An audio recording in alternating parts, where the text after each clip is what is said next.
Hi everybody, today I want to talk about how to stay patient.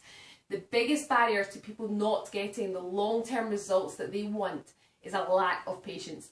And the reason that people are so impatient is because the health and fitness industry has made people that way. The health and fitness industry has given people unrealistic expectations, so that now people expect results every single week.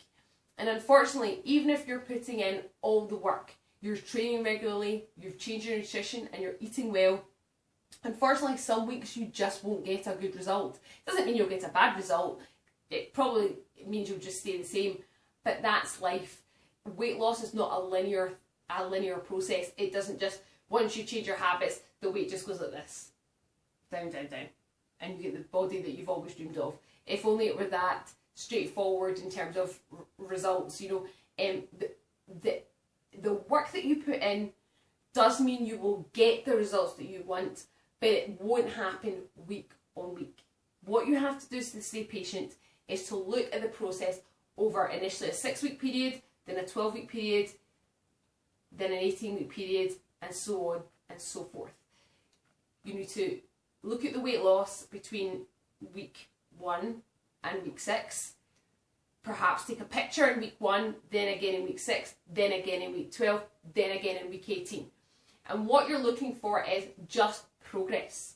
I'm not saying in week 6 you're going to see the most dramatic results and your life's going to be changed forever. I'm saying at week 6 you should be seeing some changes.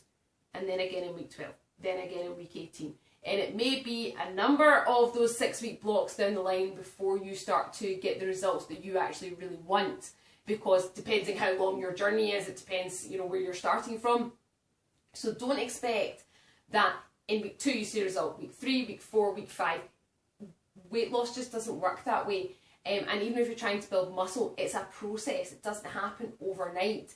And as I said, it's the health and fitness industry's fault that people believe that, because that's what we're selling people too often. Try this 7-week plan, this 7-day plan, this 14-day plan. Sometimes a 6-week plan, sometimes a 12-week plan if they're trying to study something quite long term. So you have to, you have to look at the long term process. Of course, there's good to have short term goals that are 6-week or 12-week long. There's nothing wrong with having short term goals broken down that way, but don't expect to hit your long term goals in that short space of time. So to stay patient, you have to manage your expectations. You have to be prepared to put in the work over a long period of time, and also be prepared that unfortunately some weeks you're not going to get the result that you want, but that doesn't mean that that result won't be there after a 6-week period. So just be prepared for that, and I think that's the most important thing when it comes to being patient, is being prepared that actually things won't always go the way that you assume that they're going to, but long term, if you're putting in the work, that hard work will pay off. You just have to be patient.